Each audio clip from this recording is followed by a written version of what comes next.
안녕하세요. 2024년 8월 28일 수요일입니다. 오늘은 시편 105편 24절부터 45절까지입니다. 제가 읽겠습니다.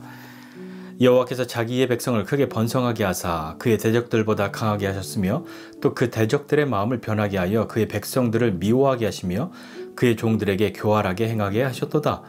그리하여 그는 그의 종 모세와 그의 택하신 아론을 보내시니 그들이 그들의 백성 중에서 여호와의 표적을 보이고 함의 땅에서 징조들을 행하였도다. 여호와께서 흑암을 보내사 그것을 어둡게 하셨으나 그들은 그의 말씀을 지키지 아니하였도다. 그들의 물도 변하여 피가 되게 하사 그들의 물고기를 죽이셨도다. 그 땅에 개구리가 많아져서 왕의 궁실에도 있었도다. 여호와께서 말씀하신즉 파리때가 오며 그들의 온 영토에 이가 생겼도다. 비 대신 우박을 내리시며 그들의 땅에 화염을 내리셨도다. 그들의 포도나무와 무화과나무를 치시며 그들의 지경에 있는 나무를 찍으셨도다. 여호와께서 말씀하신즉 황충과 수많은 메뚜기가 몰려와 그들의 땅에 있는 모든 채소를 먹으며 그들의 밭에 있는 열매를 먹었도다. 또 여호와께서 그들의 기력의 시작인 그 땅의 모든 장자를 치셨도다. 마침내 그들을 인도하여 은금을 가지고 나오게 하시니 그의 지파 중에 비틀거리는 자가 하나도 없었도다. 그들이 떠날 때에 애굽이 기뻐하였으니 그들이 그들을 두려워하미로다.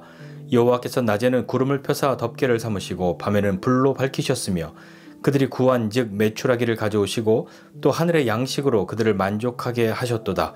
반석을 여신즉 물이 흘러나와 마른 땅에 강같이 흘렀으니 이는 그의 거룩한 말씀과 그의 종 아브라함을 기억하셨음이로다.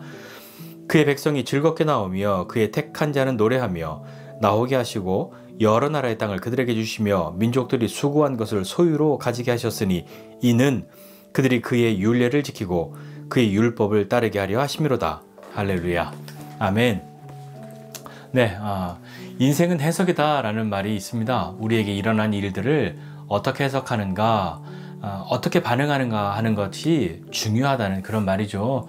같은 일도 해석의 차이가 있을 수 있고 그 차이가 삶의 방향과 앞으로의 시간에 어떤 영향을 미칠 수 있죠.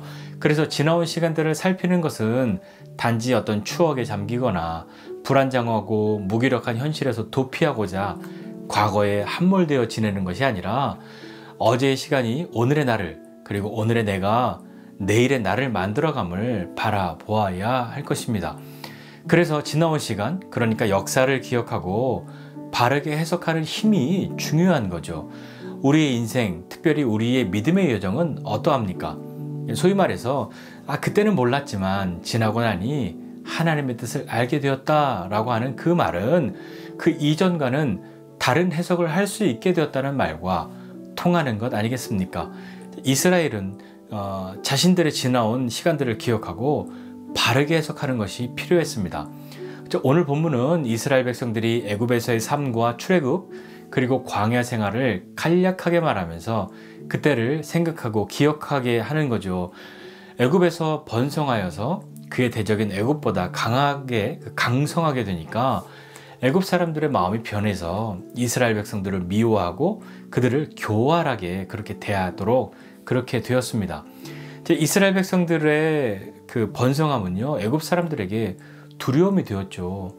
이스라엘 백성들의 숫자가 점점 늘어나니까요.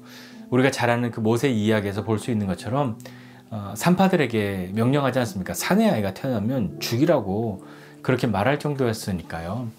마침내 이스라엘 백성들은 모세와 아론을 필두로 해서 하나님께서 애굽에 행하신 10가지 재앙을 통해 그 완악한 바로의 마음을 바꾸어 결국 애굽을 탈출하게 되는 거죠. 하나님께서 애굽에 내리신 재앙이 얼마나 두려웠던지 애굽 사람들은 이스라엘 백성들이 자신들의 은금을 가지고 그렇게 나간다고 해도 오히려 그들이 떠나는 것을 기뻐할 정도였으니까요. 또 광야로 들어가서는 또 어떻습니까? 낮에는 구름 기둥으로 또 밤에는 불 기둥으로 그렇게 인도하셨고 만나와 메추라기를 먹이셨고 반석에서 물을 내주시지 않았습니까? 또 오늘 본문에서는 홍해를 가른 사건이나 광야에서 있었던 여러 가지 사건들을 다 일일이 그렇게 언급하지는 않습니다만 간략하게 그렇게 출애굽하고 광야 생활을 이야기하고 있죠. 시편 기자가 이렇게 노래하고 있는 것은 하나님께서 그 언약을 이루기 위해서 행하신 일들을 말하고자 하는 것이죠. 광야에서 40년의 시간을 보내고 마침내 약속의 땅, 그 가나안에 입성해서 정복 전쟁을 하게 되는데요. 그 약속이 이루어지기까지는 아브라함과 하나님이 언약을 맺고도 400년도 지나서야 이루어지게 되는 일이잖아요. 400년 전에 약속을 이루시는 그런 일이죠. 그 사이에 처음 약속을 맺었던 아브라함도 또 이삭도 야곱도 또 모세도 다 죽었지 않습니까? 자, 그 약속은 여전히 유효했고요. 하나님이 그 약속을 이루시죠. 물론 중간에 아니 내가 언제 하나님과 언약을 맺었냐고요. 우리 할아버지의 할아버지가 하나님과 언약 맺으셨다는데 나는 잘 모르겠어요. 그게 나랑 무슨 상관이 있어요? 라고 말하는 사람이 있었다면 아무리 그 약속을 가르치고 그 언약을 지키자고 말해도 아니 그게 도대체 나랑 무슨 상관이냐고 자기 마음대로 그 언약과는 다른 삶을 살고자 했던 사람이 있었다고 해도요. 중요한 것은 하나님이 아브라함과 맺은 그 언약은 영원한 언약이었다는 것이죠. 그렇기 때문에 우리 인생에서 생긴 여러 가지 일들, 이런 일이 우리 인생에 무슨 의미가 있어요? 라고 말할 수 있는 그렇게 거역하는 그게 나랑 무슨 상관이에요? 라고 말하는 백성들에게 하나님께서 그 언약을 지키시고자 행하신 그 일들을 말하고 가르치고 기억하는 것은 그 언약을 기억하고 우리가 언약의 당사자라는 것을 알게 하는 것이 되는 거죠. 우리 인생에도요, 하나님이 함께 하신 시간들을 기억하는 것이 필요합니다. 단지 기억하는 것에서 멈추는 것이 아니라 그 시간의 의미를 바르게 해석할 수 있는 것도 필요하지요. 약속이 약속으로서의 가치를 갖게 될 때는 그렇게 가치를 가질 수 있는 것은 그 약속이 신실하게 지켜졌을 때죠. 약속은 지켜져야 그 의미가 있는 것 아닙니까?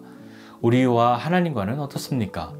하나님과 나 사이에 맺은 언약, 약속이 있습니까? 그 약속은 지켜져야 약속이 약속다워지는 것이죠. 하나님은 신실하십니다. 우리와 하신 약속들을 지키십니다. 그런데 아직 하나님이 내게 약속하신 것들이 이루어지지 않았는데요? 라고 그렇게 말하신다면 그 약속은 아직 이루어지지 않은 것이지 포기되거나 하나님이 잊으신 것이 아닙니다. 하나님은 그 약속을 이루십니다. 그것을 이루시고자 행하시는 그 일들을 우리가 즉시로 깨닫고 해석해낼 수 있다면 얼마나 좋겠습니까만 우리는 때때로 하나님을 오해하고 내가 원하는 대로 이루어지지 않아서 하나님을 향해 원망하기도 하지요. 자, 오늘 하나님께서 그 약속을 지키셔서 그 땅을 얻고 기업으로 주신 것은 마지막 45절에 보니까 이는 그들이 그의 율례를 지키고 그의 율법을 따르게 하려 하심이로다 라고 말씀하고 있습니다. 그렇습니다. 하나님이 그 약속을 지키심으로 언약의 당사자였던 이 백성들도 하나님과의 언약을 지키게 하려 하심이었죠. 출애굽의 그 모든 하나님 그 일들은 아브라함과의 그 언약을 지키시고자 이스라엘 백성들을 애굽으로 이끄셨고 다시 그들을 강성하게 하셔서 번성하게 하셔서 애굽을 탈출하게 하시고 광야 40년의 시간을 지나 마침내 약속의 땅으로 이끄셨던 것입니다. 그것도요, 출애굽 후에 15일이면 갈 수 있는 그 거리를 불순종해서 40년이나 걸려 가게 되었지만 어떻게 해서라도 그 약속을 지키시고자 하신 하나님의 강력한 의지가 있는 것 아니었겠습니까? 아브라함과의 언약은 영원한 언약이니까요. 우리와 하나님 사이의 언약은 영원한 것입니다.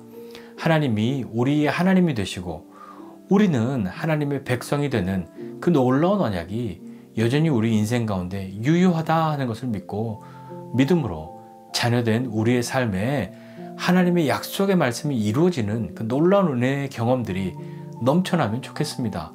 우리에게 일어나는 삶의 시간들을 다른 것이 아니라 믿음으로 해석할 수 있는 힘이 있기를 기대합니다. 그래서 용기 있게 하나님과 세상으로 나아가 오늘 이 본문 말씀의 마지막과 같이 할렐루야 하면서 우리의 삶을 살아갈 수 있는 저와 여러분 모두가 되시기를 주님의 이름으로 축복합니다. 기도하겠습니다. 하나님 아버지, 은혜와 사랑을 감사드립니다. 하나님, 우리 인생 가운데 일어나는 모든 일들을 우리가 다 알 수 없고 그 뜻을 다 알지 못하여 때로 불안하고 때로 두렵고 때로는 고통 가운데 있기도 합니다. 그렇지만 하나님께서 우리 인생 가운데 행하시는 일들을 알게 해주시고 우리에게 행하시는 일들이 비록 내가 다 하나님의 뜻을 헤아려 알지 못한다고 하여도 하나님이 우리에게 선한 것을, 가장 좋은 것을 베푸시는 분이라는 것을 신뢰하고 믿음으로 나아가게 하여 주시옵소서. 하나님, 우리 인생 가운데에 하나님이 행하시는 그것들을 알게 하여 주시고 우리가 믿음으로 하나님이 행하시는 그 일들을 볼 수 있는 사람 되도록, 그 믿음의 해석의 능력을 가진 사람들이 되도록 하나님 우리를 붙들어 주시고 함께 해 주십시오.